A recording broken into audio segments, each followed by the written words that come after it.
미가서의 말씀은 북이스라엘과 남유다의 죄악에 대한 준엄한 하나님의 심판, 그리고 또 하나는 메시아를 통한 회복, 소망에 대한 기록이라고 할 수 있습니다.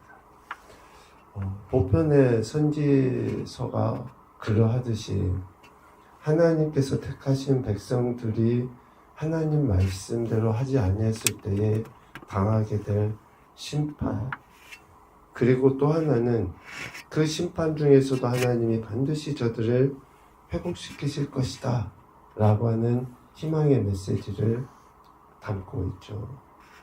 미가라는 이름의 의미는 여호와와 같은 자 누구인가, 그러니까 절대 하나님밖에 없다는 거예요. 여호와 같은 신 하나님은 존재하지 않는다 라는 이름의 의미가 있죠. 미가 1장 1절에 보면 예루살렘 남서쪽 모레셋 출신이다 라고 이야기하고요. 이사야 선지자와 같은 시대에 활동했다 라고 할 수 있어요. 그러니까 남유다의 요담, 아하스, 히스기야 시대, 남유다가 멸망하기 이전이죠. 그러니까 하나님께서 이미 북이스라엘의 멸망, 그리고 멸망 직전에 있는 남유다에 이런 선지자들을 보내서 하시는 말씀을 들어야죠. 그 말씀을 들을 때 저들에게 소망이 있는 거거든요. 실질적으로 미가서의 구조를 보면 들으라, 들을지어다 라고 하는 그 경고의 메시지로 시작을 합니다. 1장 2절, 또 3장 1절, 그리고 6장 1절 계속 반복적으로 어떠한 메시지를 이야기하기 이전에 하나님께서는 저들이 그 하나님의 말씀을 듣기를 원하는 거예요. 우리가 아는 것처럼 들으라, 이 쉐마라는 단어는 보편의 관계성 속에서 권위자가 권위 아래에 있는 자에게 이야기할 때에도 쓰지만, 법정에서 재판관이 어떠한 이야기를 하기 위해서 시작할 때 하는 그 단어, 그리고 또 하나는 권위 아래에 있는 자가, 백성이 재판관에게 자신의 절대 무죄를 호소할 때 쓰는 단어로 표현할 수 있죠.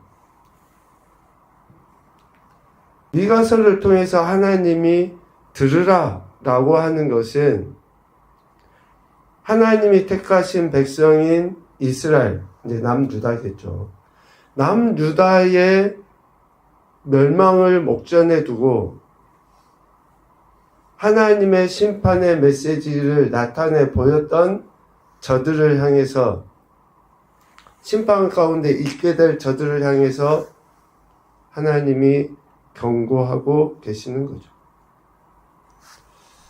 이러한 경고의 메시지를 계속 미가를 통해서 이야기하는데, 오늘 우리가 읽은 3장 말씀을 보면 얼마나 하나님의 택함 받은 백성들, 그 가운데 지도자라고 하는 자들의 그릇되는 행태가 있었는지, 저들이 멸망을 당할 수밖에 없는 어쩌면 직접적인 이유가 무엇인지를 이야기하고 있습니다. 1절부터 4절까지 내용을 통해서 보면 정치 지도자들의 죄악에 대한 이야기를 하고 있습니다. 그 죄악의 핵심은 뭡니까? 3장 1절에 보면 이스라엘 족속의 통치자들아 들으라, 정의를 아는 것이 너희의 본분이 아니냐.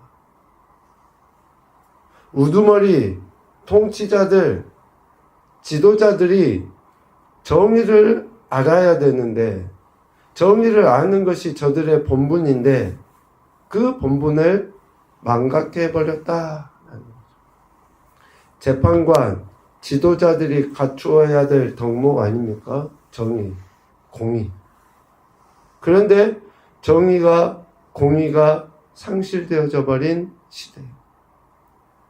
정의로서 백성을 치리하고 또 백성의 억울함을 판결해 줘야 될 저들이 자기 편의와 자기 만족에 의해서 고의적으로 법을, 정의를 굽게 만들어버려요.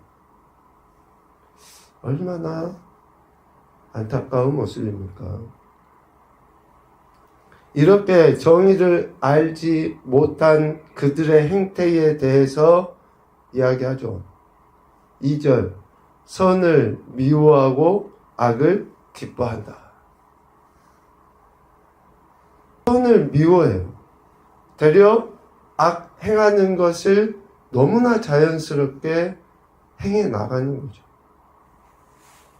이렇게 선을 미워하고 악을 기뻐하는 그러한 행태, 정의를 아는 본분을 망각한 자들의 행태는 잔인 그 자체예요. 3절, 2절, 3절, 백성의 가죽을 벗기고 그 뼈에서 살을 뜯어 그들의 살을 먹으며 그 가죽을 벗기고 그 뼈를 꺾어 다지기를 냄비와 속 가운데 담을 고기처럼 하였다. 백성들은 굶어 죽든지 말든지 자기들 배만 채우면 되고, 마치 정말 백성들에게서 거둔 그러한 것을 가지고 자자손손 자기들만 배불리려고 하는, 역사적으로 우리나라도 마찬가지 아닙니까? 외적이 쳐들어오든지 말든지 상관없어요. 자기들은 먹고 마시고 배부르고. 지금 남유다의 행태가 딱 그와 같아요. 선을 미워하고 악을 기뻐하니 정의는 상실되어져 버리고, 이러한 완악함 마음을 하나님은 책망하시고 경고하시는 거죠. 그런데 이렇게 행하면서도 4절, 그때에 그들이 여호와께 부를지언 응답하지 아니하시고 그들의 행위가 악했던 만큼 그들 앞에 얼굴을 가리시고. 매우 위험한 처사이죠. 하나님의 말씀에 의한 정의, 즉 공의는 행하지 아니하면서 자신들의 어려움에 하나님 앞에 기도한다. 말씀은 듣지 않으면서 하나님께 기도하고 응답을 구하는 저들의 그 행태들. 지금 여기에서 그때에 그들이 여호와께 부를지라도에 실질적으로 이런 행위를 하는 사람들은 일반 백성들 이야기하는 게 아니에요. 위에서 이야기하는 우두머리들, 통치자들을 이야기합니다. 하나님께서 얼굴을 가리셔버리겠다. 하나님께서 기뻐하시는 자들에게는 얼굴을 향하여 드시고 평강을 주시잖아요. 그런데 저들을 향해서는 얼굴을 가리셔버려요. 철저하게 죄악을 기뻐하는 자들을 하나님이 외면하시겠다라는 것 아니겠습니까? 정치 지도자뿐만 아니라 종교 지도자도 마찬가지예요. 5절 이하의 말씀을 보면 내 백성을 유혹하는 선지자들, 또 7절의 선견자, 당시의 선지자, 선견자, 종교 지도자라고 하는 저들, 또 이후에 제사장도 나오지만 저들이 어떠합니까? 5절 말씀 봐보세요. 이에, 이빨에 물을 것이 있으면 평강을 외치지만 그 입에 무엇을 채워주지 아니하면 두려움과 공포를 조장하는, 전쟁이나 준비하라라고 하는 그러한 이야기를 하는 거예요. 하나님의 말씀을 가감없이 선포해서 백성들을 바르게 인도해야 될 종교 지도자들이 자기 입에 먹을 것 있으면, 내 입에 뭔가 달콤한 것이 들어오면 곧 전쟁이 일어난다 해도 평강하다 이야기하고,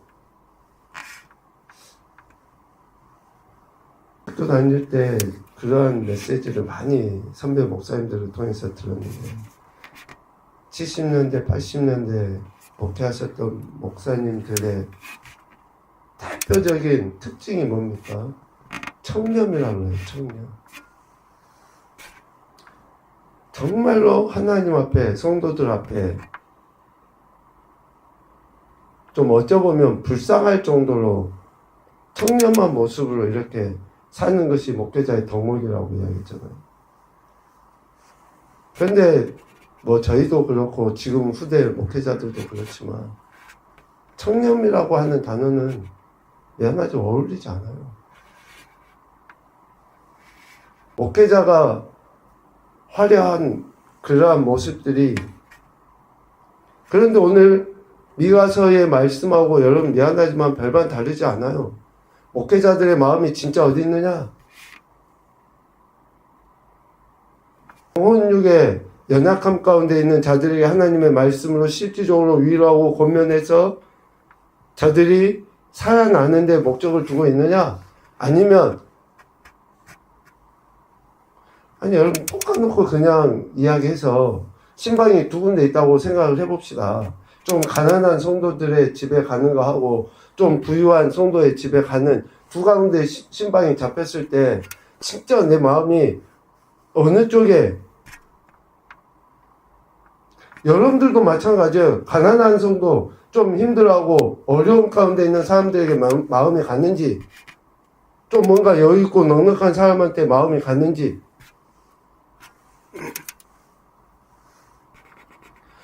하나님의 말씀에 대해서 있는 그대로 받아들이고 자신에게 적용해서 그것을 들어야 될 그 백성들에게 외쳐야 됨에도 불구하고 그렇지 못하는, 그러니 6절, 이러한 선지자들은 더 이상 이상을 보지 못하게 됩니다. 캄캄해요. 영적으로 어두워요. 못 봐요. 7절, 이러한 선지자, 선견자들은 부끄러움과 수치를 당하게 되어 있어요. 반드시. 물질을 쫓아가는 목회자들, 물질을 쫓아가는 성도들, 반드시 수치를 당하게 되어 있습니다. 하나님의 공의와 정의를 알지 못하는 정치 지도자다. 또 자기의 이익손만 챙기는 종교 지도자들의 그릇된 행태는 결국 어떻게 됩니까? 백성들에게, 성도들에게만 피해가 가게 돼 있어요. 하나님의 택함 받은 백성들에게 피해가 갈 수밖에 없어요. 10절, 시온을 피로 예루살렘을 죄악으로 건축하게 돼요. 12절, 시온을 갈아엎은 밭과 같이 폐허가 되고 예루살렘은 무더기가 되고 성전에 사는 숲풀만 무성한 산과 같이 될 뿐이다 라고 이야기합니다.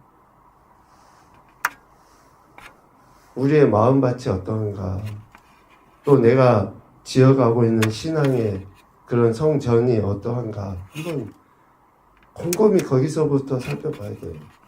내가 진짜 하나님의 말씀에 다스림 받고 하나님의 은혜 가운데 그렇게 살아가고 있는가. 물질 만능주의라고 하는 단어는 이미 오래전 이야기 아닙니까? 교회 안에서. 오늘 지도자들의 그릇된 행태에 대해서 하나님이 미가 선지자를 통해서 경고하시면서 들으라 라고 이야기하셔요. 오늘 저와 여러분에게도 동일하게 말씀하시고 있다라고 하겠습니다. 첫 번째 교훈입니다. 하나님의 말씀을 듣는 것이 신앙과 삶의 시작이다. 하나님의 말씀을 들으셔야지 됩니다. 영의 귀를 열고. 내가 하고 싶은 이야기를 하는 게 기도가 아니에요. 하나님의 말씀을 듣는 것이 기도예요. 내게 필요한 것을 구하는 것이 기도가 아닙니다. 하나님의 말씀을 듣고 그 말씀에 따라 사는 게 기도 아니에요. 그래서 우리의 신앙은 하나님 말씀으로 시작합니다. 두 번째, 정의를 아는 것, 행하는 것으로 인생의 본분을 감당하자. 오늘 저와 여러분의 본분이 뭡니까? 하나님의 말씀을 살면서 있는 그대로 나타내 보이는 정의와 공의를 드러내 보이는 거 아닙니까? 세 번째, 지도자로서 책임감 있는 행동이 공동체의 평안과 번영을 가져다 준다. 여러분, 영적 지도자로서의 책임, 왕같은 제사자, 의로서의 책임을 감당할 때 여러분으로 인해서 여러분 가정에, 자녀들 안에 평안이, 번영이 있게 되는 거죠. 그래서 오늘 메시지는 그리스도인된 저와 여러분에게 주시는 하나님의 말씀이라고 확신을 합니다. 이 말씀을 듣고 다시금 우리 삶의 현장에서 실제적으로 그리스도인의 본분을 다하여 하나님의 영광을 나타내고 참된 평안을 누리는 저와 복된 한 날 되시기를 주님의 이름으로 축복합니다. 아멘.